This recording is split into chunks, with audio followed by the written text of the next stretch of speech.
What's up, everyone? Today, we've got a special guest on our podcast, Calvin Correli, the CEO of Simplero, which is an all-in-one system for knowledge creators to build their businesses. Yes, we talked about SaaS, but we also talked about Calvin's personal growth journey and his whole philosophy on how you've got to level up your inner game in order to unlock growth in the business. This guy's built a business over $5 million in revenue. He's done over $500 million in sales for their customers, 15-year company, fully bootstrapped, and he's grown almost entirely off of word of mouth referrals from his customer base, which is incredible. So this is a can't miss episode. Calvin Correli, let's welcome him to the show. I'm Johnny Page. I'm Matt Verleck, and this is the SaaS Academy Podcast.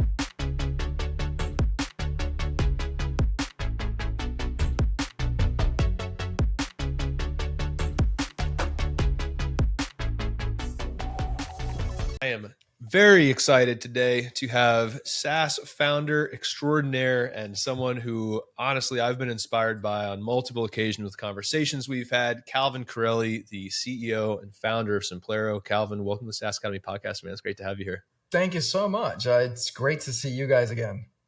Yeah, likewise, man. Likewise.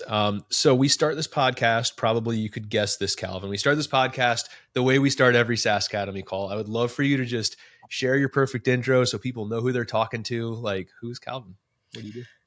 My name is Calvin. My software company is Simplero, and we help coaches deliver their gift intimately without burning out.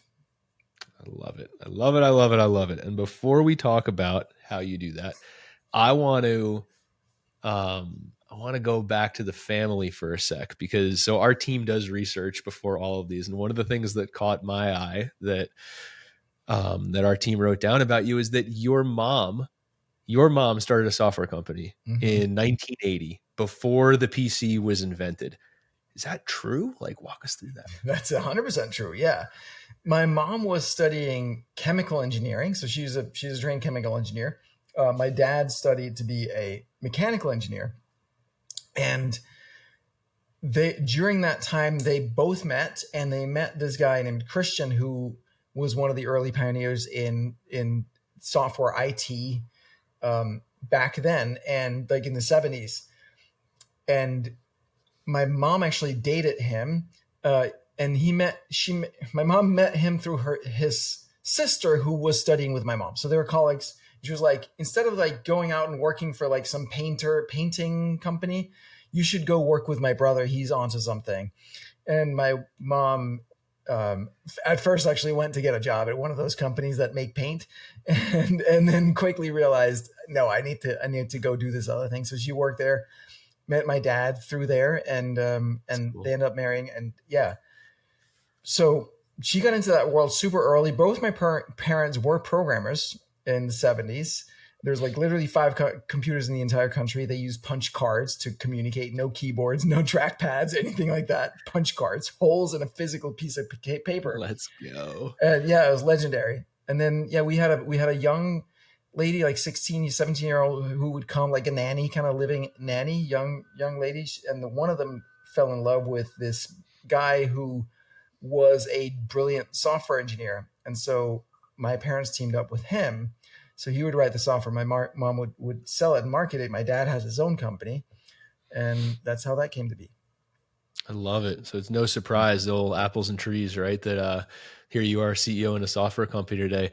Thinking back to when you were a kid, like what did that mean to you, being surrounded by people on the edge of technology and entrepreneurship and the whole 9 yards? I feel like that's got to be really cool. What does that bring up for you? It was super cool. I didn't quite, I think, appreciate how cool it was back then, right? It was just how it was. Yeah. We always had these different computers at home, and I would program. My brother was more into playing video games, but I was coding.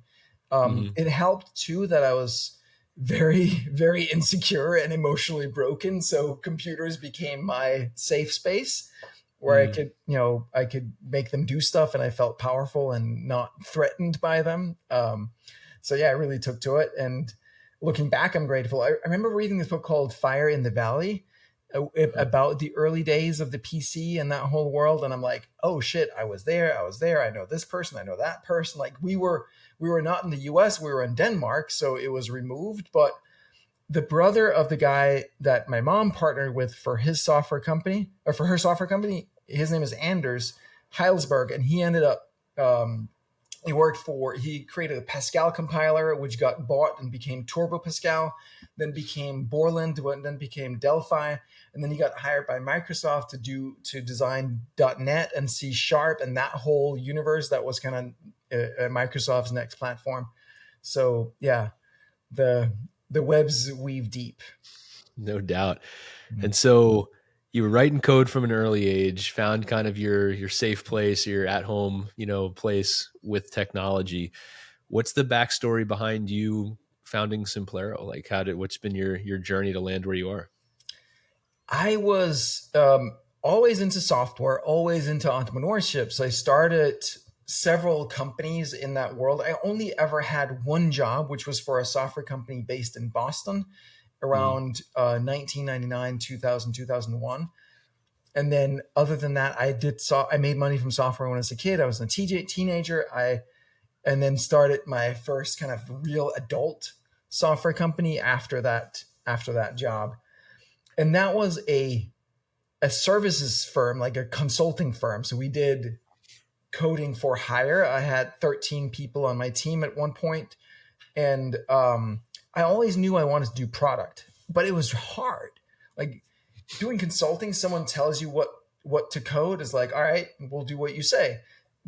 Building product, you have to have an idea, you have to validate the market, you have to figure out how to market it, like all that. It's like a whole different game. So I failed many times, and it got to a point where I felt like a complete failure. Like just like, oh shit, I'm the worst ever at business, and like all of it really. Like I felt like I was a shitty husband and a shitty father and like just terrible.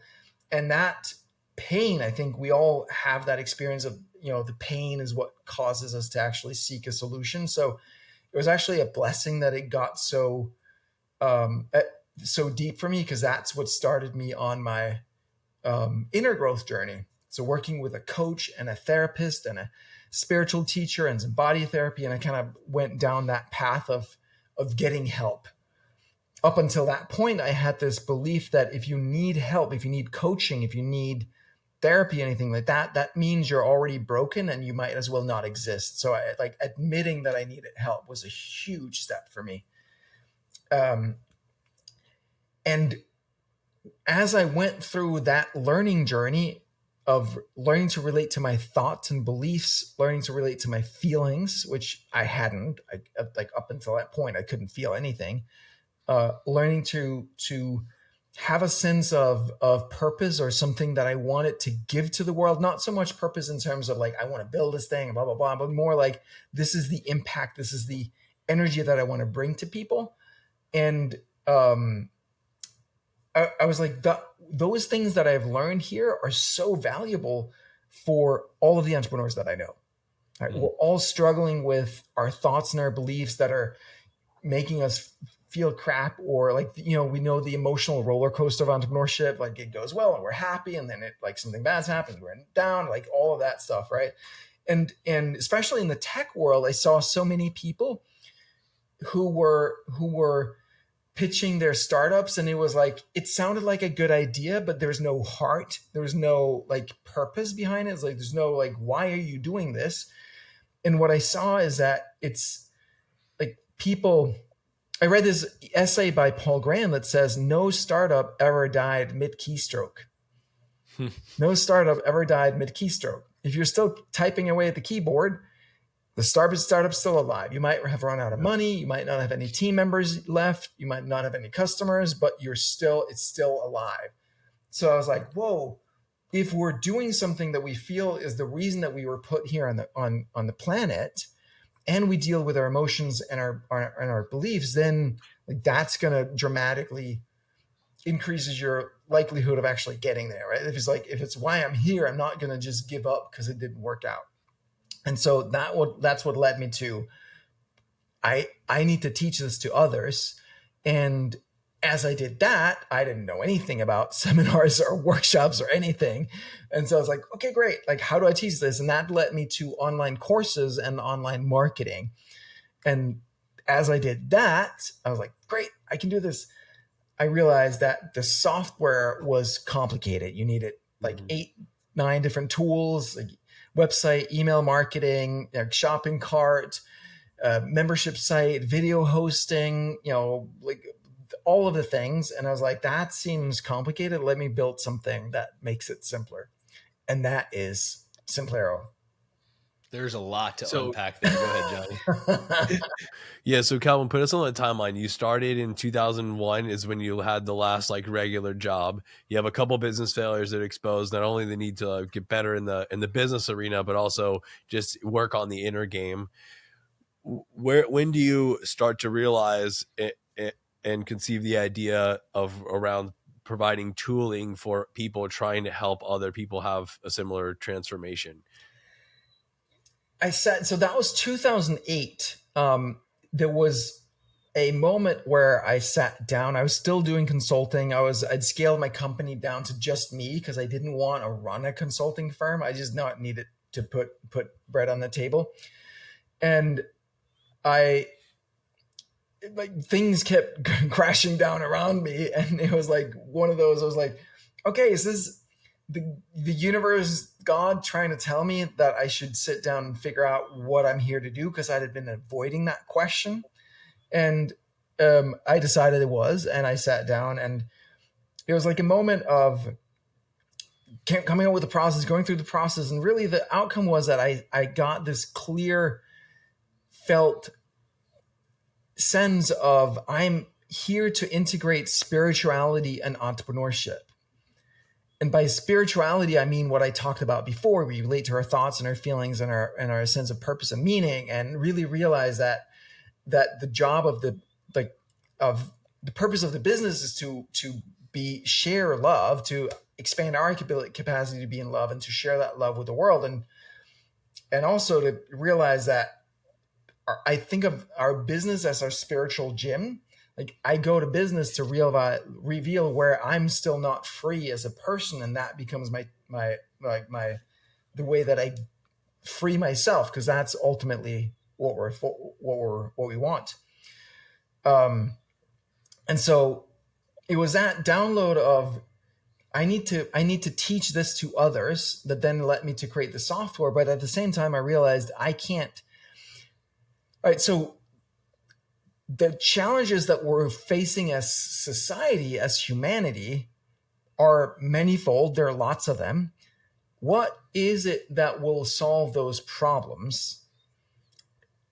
And I think about it at two levels. One is what will solve the problems that we're having is a different mindset, a different belief system, a different level of consciousness, right? There's a Albert Einstein quote, you can't solve a problem with the same level of consciousness that created it. So we need a different level of consciousness. How do you do that? Well, you do that through coaching, teaching, educating, learning. So that's one level. The other level is who solves problems in the world? It's who solves the big problems in the world? Well, it's not governments. Governments are typically in the business of making problems so they can run on the failed things they already did that failed, so they can run on the same thing again. Like governments don't solve problems, they make problems. Nonprofits typically don't solve problems. It's not their thing. But entrepreneurs, that's all we do, right? We get paid to solve problems. I'm not talking about big corporations that are buying off government politicians and can change the laws and all that stuff. But like what we do, us people, we're in the business of solving problems. So if the entrepreneur is not, is like projecting all of their garbage, all of their false beliefs, all their unhealed emotional trauma out into the work that they do, then it's not going to be as effective. So if we can help entrepreneurs evolve and raise their level of consciousness, and then they can be the greatest catalyst for positive change in the world. And I can't do that on my own, but I can create a platform that allows other people to do that work and supports other people in doing that work. Calvin, why do you think it is that entrepreneurs have so much of their identity tied up in their businesses? It's a great question. I think it's because what happens between the ages of 1 and 2, that's why. It's because of what happens between 1 and 2. So when we're born, it's all like generally dopamine. It's all like good feelings, connection, love with our moms and all that stuff. Now, once we, and there are obviously exceptions to that, but generally speaking, once we start to be able to move about, we get in trouble. It's like, stop, don't do that, don't jump off the ledge of this, and don't fall down the stairs, and don't put your hand on the stove top and all that stuff. So we get this like, hey, I'm out exploring, it's awesome. Like, boom, no, stop, like, boom. And so chemically we go from dopamine to noradrenaline, and it's like, oh shit. And then if we don't get held there and brought back to dopamine, it starts to create that split that says that it's not that this behavior, me putting the hand on the stovetop or about to, that was bad. It's me that's wrong in some way.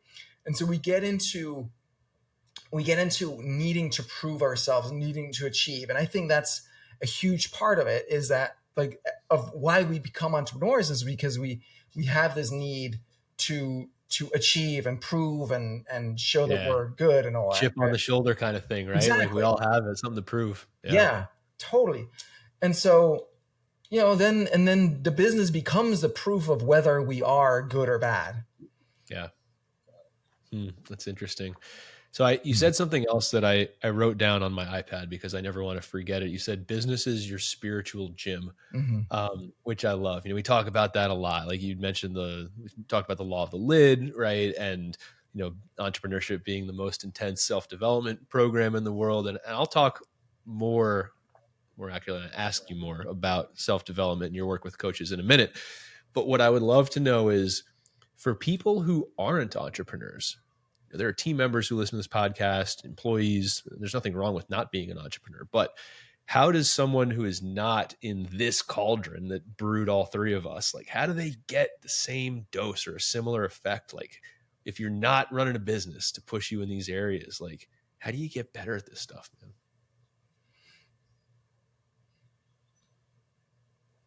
That's a great question. I get like what drives people to do anything, right, is the desire or the pain. And desire is sort of a form of pain as well. Mm-hmm. So there has to be, and the reason that desire is a form of pain is that there's like, oh, I don't have the thing that I desire, right? So there's that lusting after it. I have a dog. She's right there. And like you see her, you throw a ball, she fucking wants that ball, right? And there's desire there. And then she gets the ball and she's like, all right, now what? Right? So it's like, it's the chasing. So yeah, we drive when there's something that we want to chase. So whatever that is, for each person, it's different. That's interesting. And so it's really like resolving unmet needs, right? Or figuring out how you go about doing that, as opposed in business is just the tool that you've used and that I've used similarly, and Johnny as well, to figure out how to do that. Yeah. Yeah. Yeah. And usually there's like, for me, one of the things I've realized is that in business, I'm motivated by intimacy. Mm-hmm. Yeah, the thing that gives me energy is having moments of intimacy with my clients, with my team, with my audience. And it took me a long time to realize that that's okay. Like I had this like, oh, you have to, like, it has to be about the business and the money and the growth and like all these things. I'm like, actually, there's zero energy for me there. Intimacy is where the energy is. And for each person, again, there's going to be what is the thing that gives them energy, that makes them want to do that. And as a leader, being able to tie into that and know that and design roles and jobs and a team that allows people to pursue that and to be driven by that. That's how you get the most from people. That's how they enjoy it the most. I want to ask you more about that, Calvin, but hey, listener, there are a few things. I've known Calvin for a few years from now, and in this podcast, we're going to uncover a couple of his competitive advantages that you can learn from. This right here is one of them. Calvin has been able to endure. He has durability in the business, and it's fueled by the passion. I like the story of why you started Simplero. The problem you're trying to achieve is a huge competitive advantage. The people who are just builders looking for a product and disconnected from the why, the keyboard stops stroking a lot sooner than when you're fueled by a really big why. And you've shown up with that passion in every one of the interactions that we've had together. Part of why I wanted to have you on the podcast.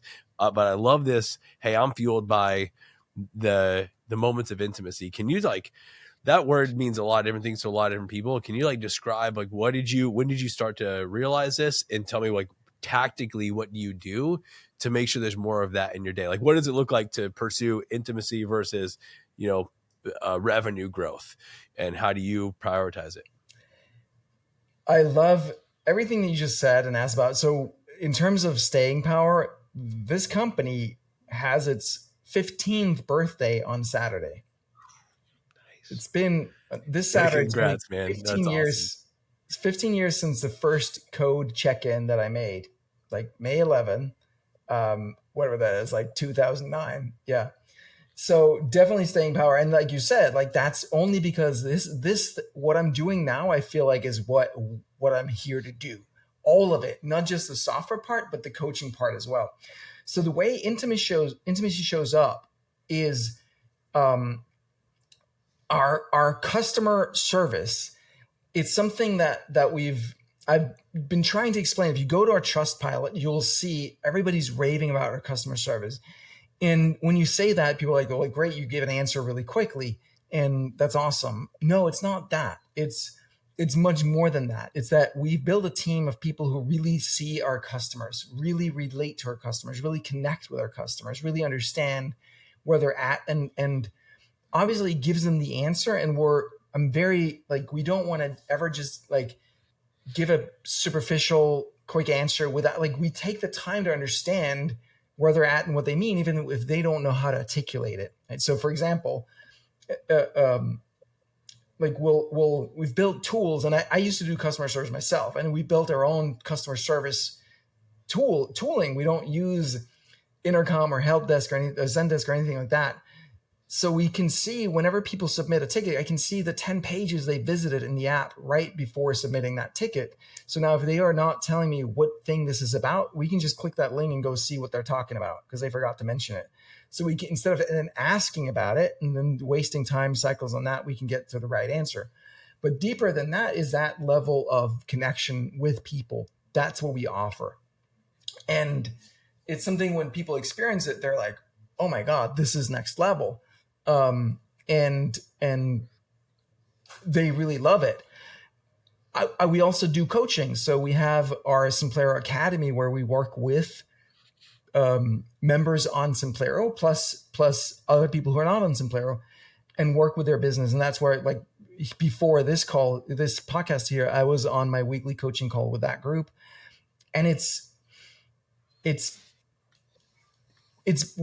I'm practicing that business as your spiritual gym thing. So like when you're working on stuff and you're struggling with something, what it really points to is the deeper underlying limiting belief that once we can uncover that, we can get freedom. I had someone who came in, she was literally on food stamps and she didn't have $8 to buy socks or get her dog's nails clipped. And she borrowed $1,500 from her mom so that she could join Simplero Academy for just 1 month. And then in that 1 month, she made double that investment back. And she hadn't made anything near that forever. And it was all mindset. Right? She's a talented pianist and she's teaching how to improvise, and it's great. And like, she was just all the mindset stuff. And we had a session where she actually brought something up, I think, about a boyfriend and relationship, which is not really like a business issue, but it was a pattern that was impacting every area in her life, just like it always is, which is why we can work on business stuff to get to like the deep stuff that's impacting every other area. And then I just helped unlock for her all of her labels and diagnoses and just be, instead of being like, oh, I'm this way, I'm that way, I'm like all that stuff, and just help her be. And she was like, I can't believe I've spent like so much time and so much money on therapy. And like, I get this from a software company. Like, this is where I got my freedom. And for me, that's why I do it. Realizing this is quite recent. It's like 6 months ago that I was talking with one of my mentors, and he helped me unpack. So he's an interesting character. He works on energy stuff, and he is like words and concepts are linked energetically for us.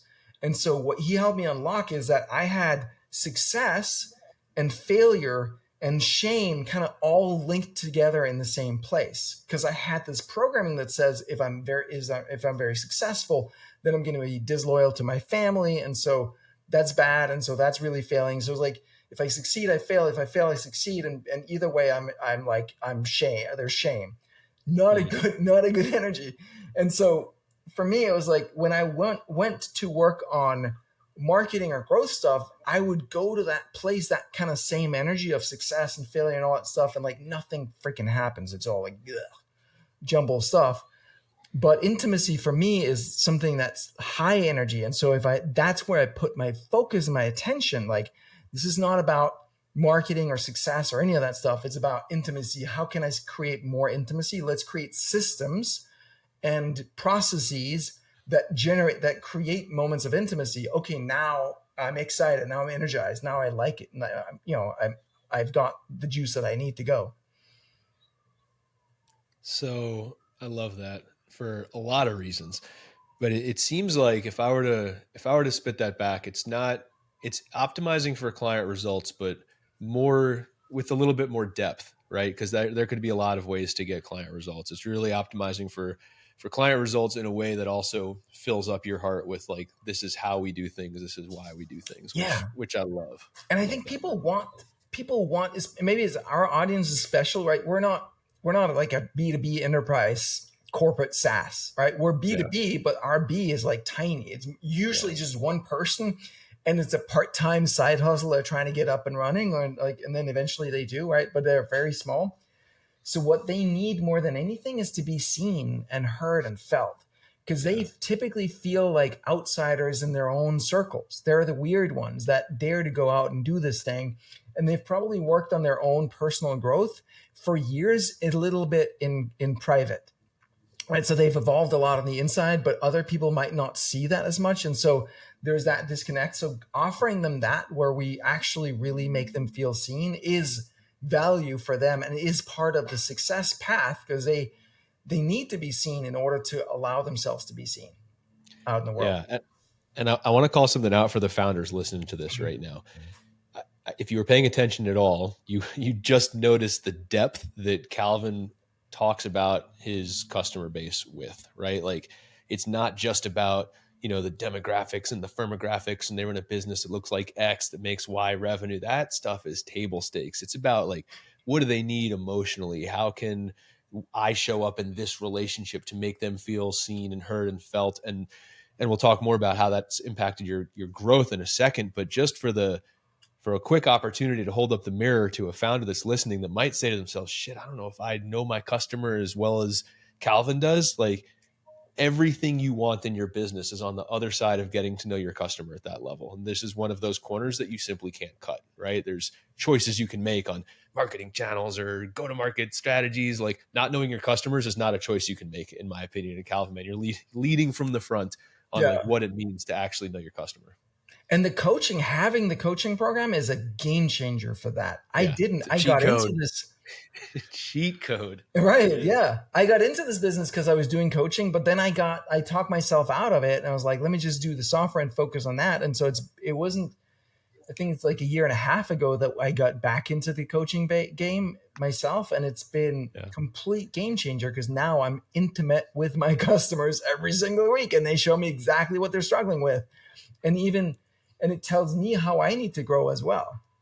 Yeah, man, I love that. And so when we talk about Simplero, now that we have all of that context, and I'm trying to draw a through line for everyone listening here, Calvin, what can you share about the state of the business today? Like team size or revenue, whatever you're comfortable sharing. Like, what's the business look like today?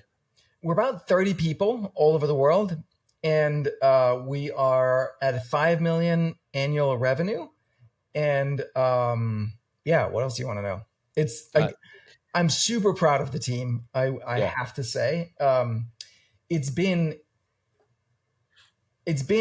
a massive journey, and I've learned so much from you guys from SaaS Academy about the team side of things. It's been immensely helpful. There's so much I didn't know about how to build a team, how to structure, how to lead, how to like the org chart, all of those things. Insanely helpful.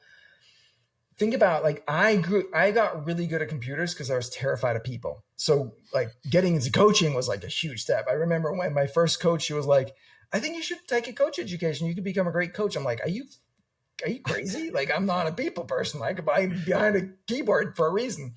So, the team, like all of my crap about like feeling unworthy and unvaluable and all of that stuff has made it really difficult to build a team. But there's always been that like I've always been very real with my team. So they've been I've people on my team now that have been with me for like 6-7 years and that have seen that evolution, and growing with people in this way is just magnificent.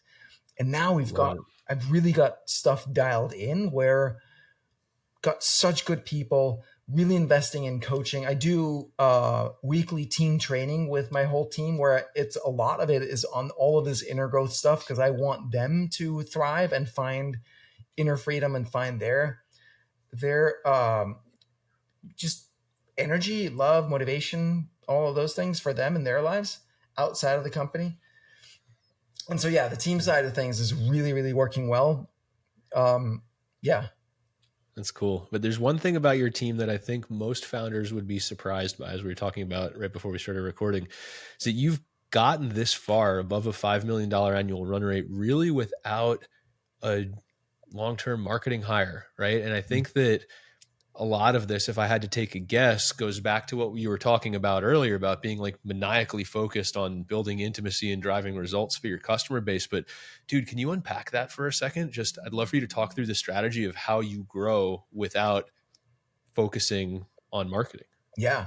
It's very simple. You make a great product and you offer great customer service, and then you let your customers talk about you to other customers. That's how we've done it. Did you have to formalize anything around the latter third of that flywheel about like the word of mouth, and did you doing affiliate stuff, or is it just organically happening because it's just a high quality experience? It's organically happening. We do have an affiliate program that nobody's been managing forever, and so people do sign up for it. It didn't when we went from not having an affiliate program to having an affiliate program. It didn't move the needle at all. It didn't make a difference to how many people they referred. Yeah, we do have a few that are definitely referring because of the affiliate program, but there's nothing, you can't notice anything. You're not going to notice anything in the graph. So it's really not very formalized. We're looking at right now, actually, if there are things that we can do to formalize a little bit more. But no, it's just really pouring into the people. Dan always says, build the people, the people build the business, right? So it's pouring into the people to have the right people and have them have the right mindset. And that's it. That's the game. I love it. Simple, not easy. You know, I saw a tweet the other day. It's actually very timely. And it said, I can't remember who it was from, but the person basically said that a CEO who's really good at a certain business function will manage you in that function much differently than he or she will manage you in a different function. And I imagine for you, that customer success hat is firmly planted on your head, right? Where I would imagine you have an incredibly high bar for how these interactions go. Does that resonate with you? Do you feel that way? Or it's somewhat, I feel it's somewhat different. It's for me, my experience has been when I find the right person that has the right attitude and mindset, and I see that they got it, like I'm out of there. Like I'm not going to mess with fucking anything. So I was lucky early on to find my head of customer success. Her name is Deanna. She's the person that's been with me the longest. And she's just built that team and she crushes it. It's half the team member base, because a lot of them are part-time in different countries. We have support in multiple languages as well. Like we have team members that do multiple languages, so we can do support in all time zones, 24/7, multiple languages. So I love it. Yeah. So no, and I had the same thing with engineering. At one point I had an engineer who came in and we were just completely aligned, and he was just way better than me. And so I'm like, all right, you got this. Like, I'll help you with some direction here and there, like in terms of where I want to go, but you own this. And then he left, and then it was a struggle for me to find the people and build a team. It took me a year of like kept, thrashing around till I figured out how to build a team. And then it took me longer still to figure out how to build a product team and like lead a product team, engineering team. And so in that way I resonate because that was my strength. And so figuring out how to delegate that in the right way was challenging, because I made the mistake of, once I found not one person to replace that one, like it was literally just me.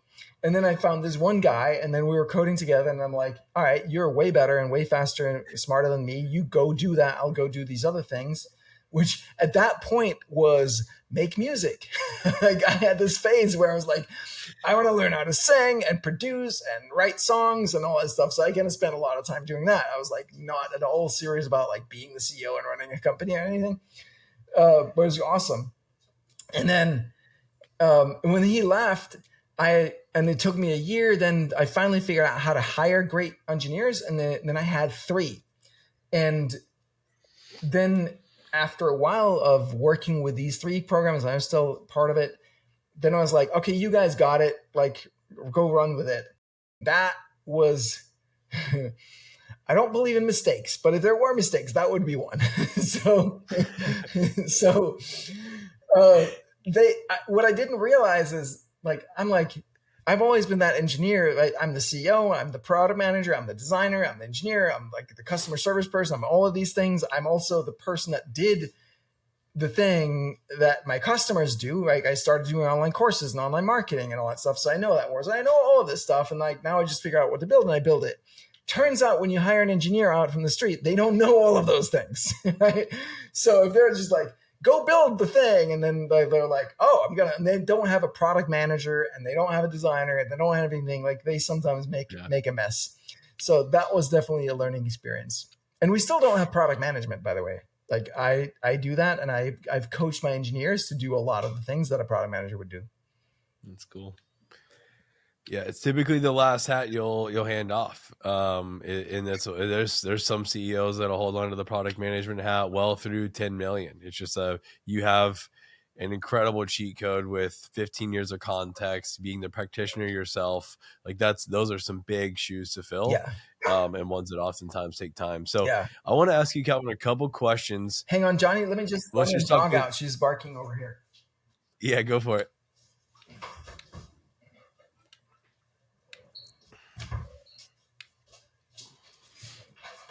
By the way, I made the product manager mistake as well, where I hired someone who was super smart, 23 years old, and came in, and I made him head of product instead of just a product manager. I made him head of product, and now he felt like he owned all of it. And so all of my 15 years of expertise were were ignored, right? So that was another way to mess it up. So I do want to talk. Well, I got 2 different lines of questions. I want to make sure that we come back to. I want to talk business strategy for a minute on typically when we hear companies serving. So we're exclusively B2B. We've got the 3 most common segments are like enterprise, mid-market, SMB. And then you have a few in the very small businesses, which is what, the solopreneurs, the startups, which is the space that you're in. Yeah. And typically we'll hear that's synonymous with like really high churn, right? You just have so many business failures, and those are the high of all of the different segments. Very small business segment would be the one with highest churn. So you typically would have really high acquisition numbers, like your traffic and your acquisition trial starts and new customers really high, also churn really high to create growth. I'm curious, 1, is that true? And then 2, is that where the coaching business came in? Because you can help business failure is the number 1 driver of churn in a company that serves very small businesses. You can help make them more successful if you launch a coaching arm. So I'm just curious, like for those serving the VSB segment, how important? Like, talk to me through, validate. Hey, was that true in your scenario? And then 2, how important or how impactful has the coaching been on your churn numbers? Our churn is just south of 2% per month, which is world class for that customer segment. Yeah, right? For that. Oh yeah, 100%. Yeah. Yeah. So hey, if listener, listen up. This is another one of those moments where you're going to benefit from Calvin's 15 years in this space. Yeah. So has it always been 2%? Like what was it pre and post coaching? Our LTV is around 5,000 with Okay. with an ARPU of 137 is last time I checked. So people stay for a long time. Yeah. Yeah, on average, right? So part of that is and your question is like, is the coaching program? The coaching program is not yet impacting those numbers, but I think that definitely that whole the intimacy part is a lot because people feel connected. Oh yeah. And so they're going to stick with it longer because of that. And I'm doubling down and leaning into a lot more of the coaching and educating side of things, which is another, like, again, the cheat code of me being in the business that they're in. So all of the systems and processes around doing my coaching program, the Simplero Academy or our coaching program, I'm learning all the ins and outs of that business again, so that I can be a better leader for people, even those who are not in the coaching program. Yeah. Awesome. Cool. I love it. Hey, I want to go back to, so 2 threads we wanted to chase down. The other thread is, man, in 15 years, you have you've learned a lot of lessons on the leadership and building the team. Most founders we work with at SaaS Academy are going to fall into 2 buckets. One is a technical founder who they're typically going to have 2 blind spots, and that is leading the team and the go-to-market strategy. And then we will the other cohort is, hey, I'm really strong on product and go-to-market, and I've got to go figure out the engineering side. Like I know the problem that I want to solve. I got a strong go-to-market background. I'm non-technical. And so, team management is a shared Achilles heel across all founders. It's part of becoming a great leader. And at every level of business, there's a new level of requirements on leadership. So I'd love to hear your evolution as a leader. Like, what do you think you learned over 15 years? Talk to us a few of those, maybe not mistakes, maybe they're very expensive lessons where you thought we needed X, it actually turned out you needed Y. Like, if you were to gift the founder listening to this call a few of the hard-earned lessons that you've learned, and they get to go make new mistakes and learn from yours, what are some of those evolutions you've had as a leader?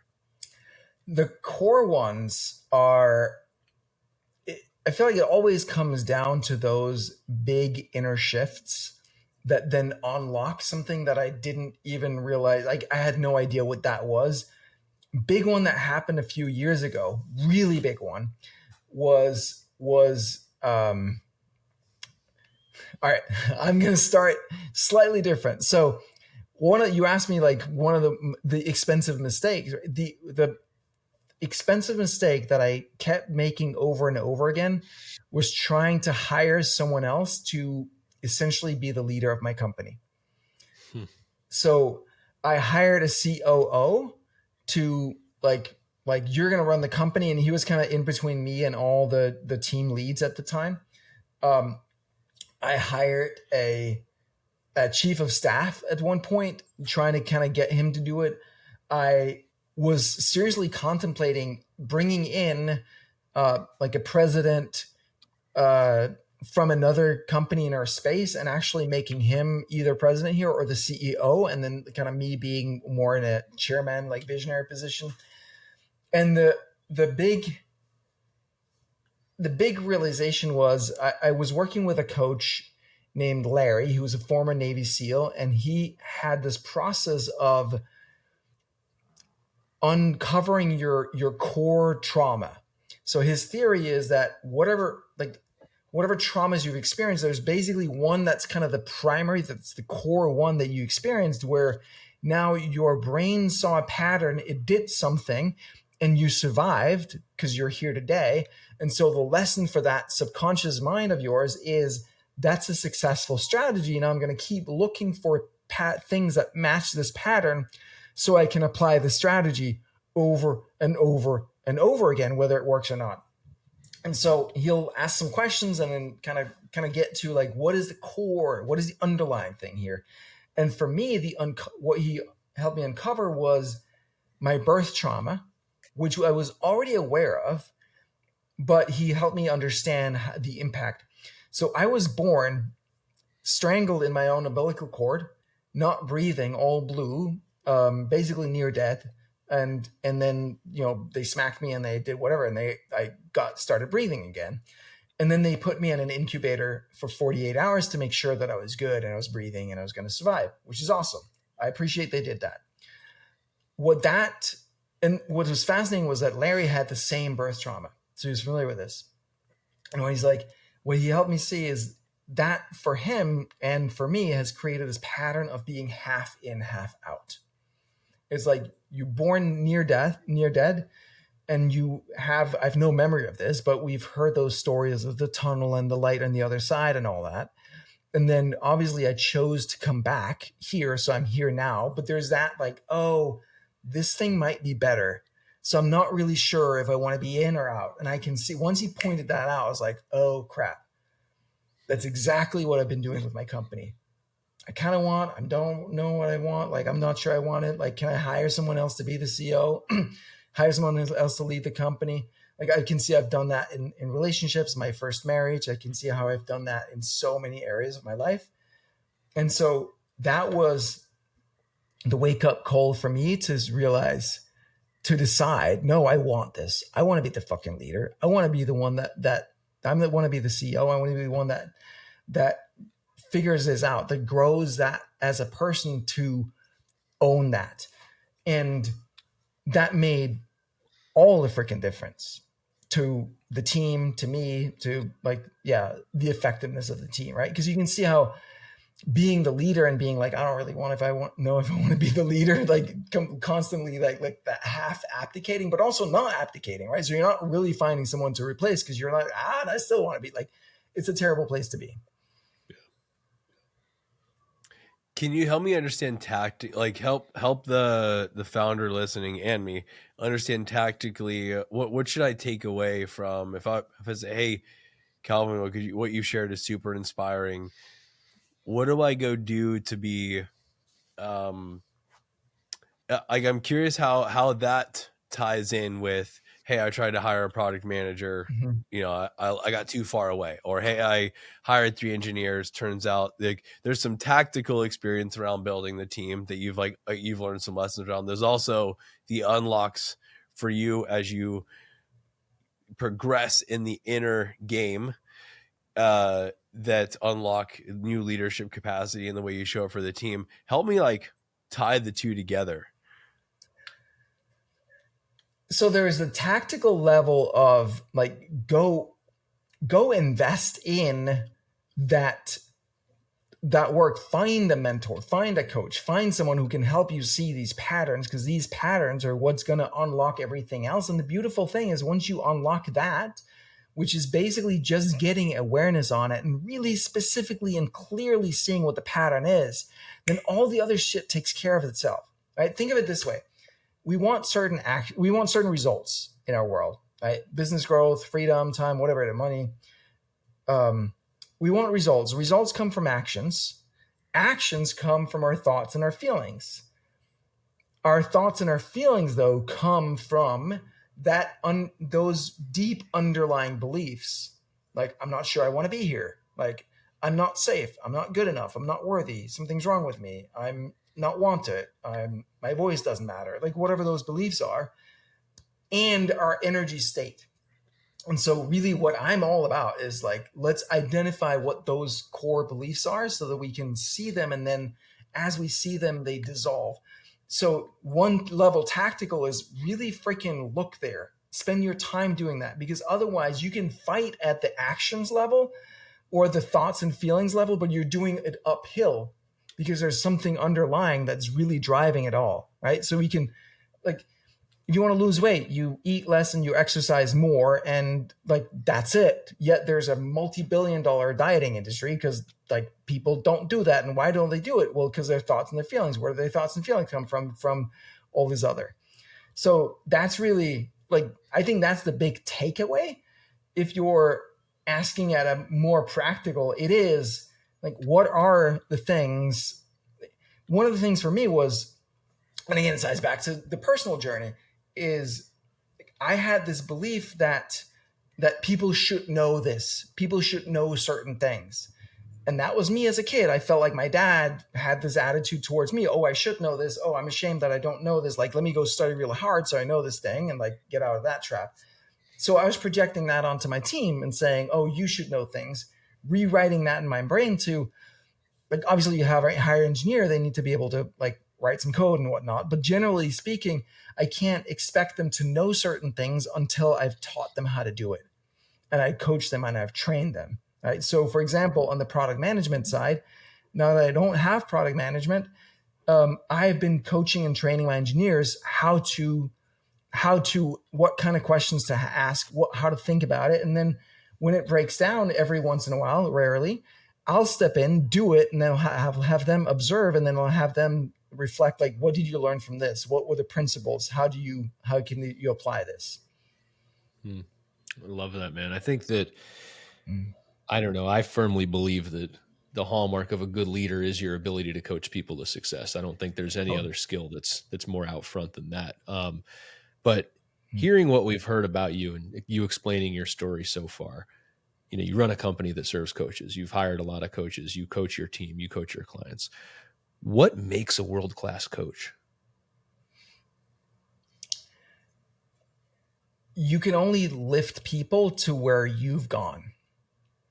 So the going deep into your own world, again, like there are different kinds of coaches, right? There are coaches that work at the level of actions, right? Do this, and then you hope that people follow it, and then you have like a 3% success rate because people don't do the thing. Right? Even though it's like, if you would just do the thing, you would get the right.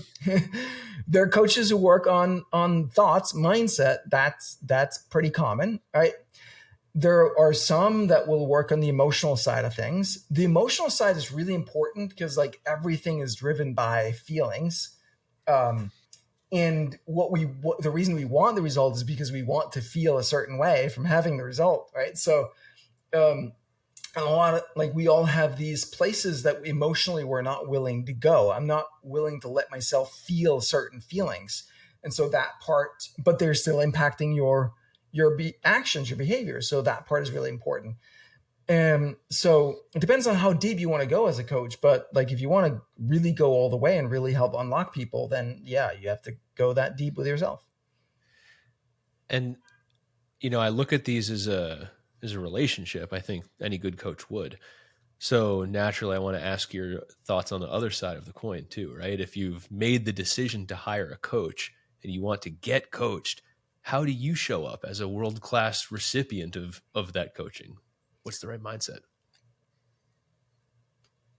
Don't just listen to the words, but listen for their being, for their state of being.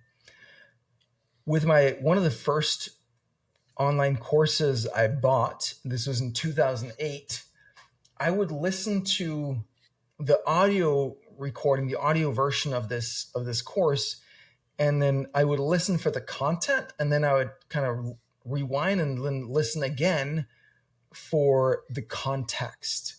How is this person relating to money, to business, to marketing, to teaching, to coaching, to his audience, to his life, to himself? What can I absorb from that by just kind of not listening, but listening at a deeper level, tuning into what it is? Because I think that's the gift, right? That's the gift is I believe that ultimately as coaches, what we offer is not the specific strategies and tactics and all that stuff. People can find that on YouTube and all over the internet and in books and all that. It is our being. It's like they get to be with us. It's who we are. That's our ultimate service to people. And so knowing that, embodying that, sharing that, and then as a coaching client, listening for that and absorbing that.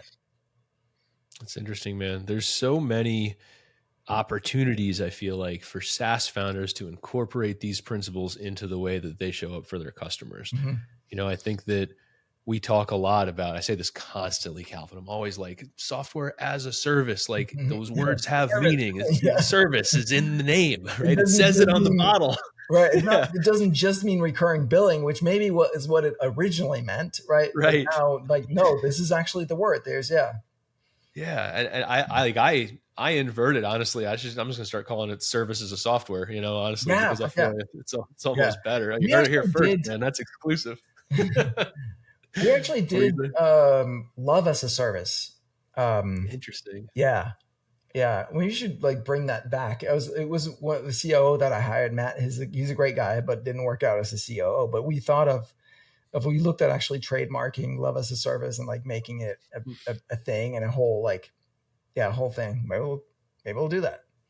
Yeah. Yeah. I just think if someone's listening to this right now and they're, a hardcore software person and they're like, how does this apply to me? I'd love your thoughts on it too, guys, but I just feel like you have to coach your clients to the outcome that you want them to have. And I think that your software is one of the tools in your toolbox of ways that you can do that. But like Calvin, I feel like you're really leading from the front on this concept of also delivering the knowledge based on your own experience in a one-to-many environment that is part of customer success. I feel like that's part of a CS team is coaching these clients to success. Is there anything else you'd add to that? Think of it this way, like really vibration, frequency, whatever you call it. Like we all know that we see some person and you can just see they're like they walk down the street and you're like, that looks like that's going to be fucking miserable. Right. And then you see another person who's just like there's that like energy, vibration, frequency, whatever that thing is real. It's very, very real.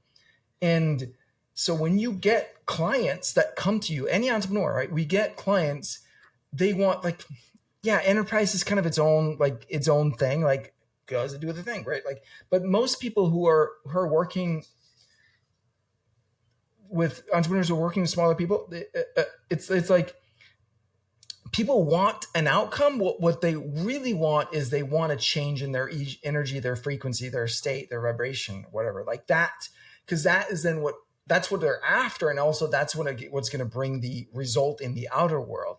And so acknowledging that, like, our job is not just to provide the software. Our job is that we lift people in this way, that we kind of pour into our people with love, with energy. And we also understand we have empathy and compassion for people. We've all been that person. I'm stuck in my stuck place. Like, we've all been there.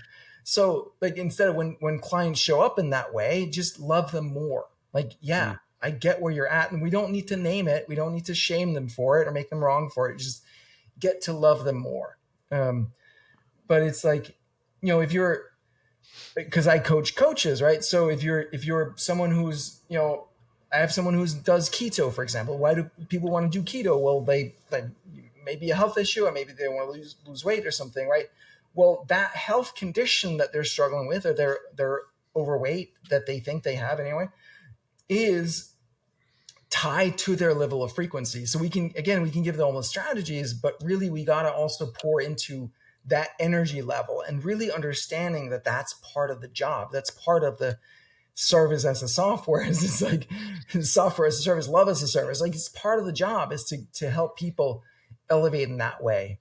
And when we do, then the software becomes less important, and the value, like the LTV and the CACs and churn, all that stuff becomes better because their lives just get better from being in your universe. Yeah, no, I love that, man.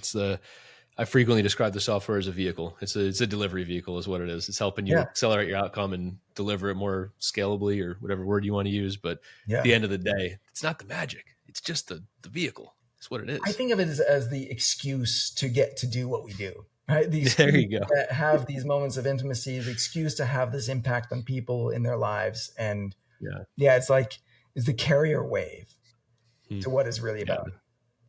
Dude, I love it. It's been a fun conversation, man. So we had I think a beautiful arc through this. I mean, from Calvin as a small child getting inspired, right, from your parents, and both on coding and entrepreneurship, to just building a true culture around intimacy and driving customer results and seeing how it can scale a company to 5 million and higher without having to go crazy on marketing. And then obviously your own self-development journey.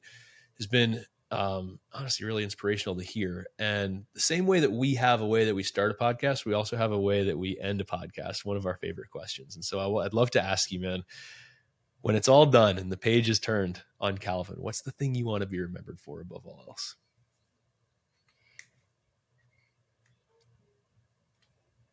That I helped people feel their own hearts and heal them a little bit, heal themselves.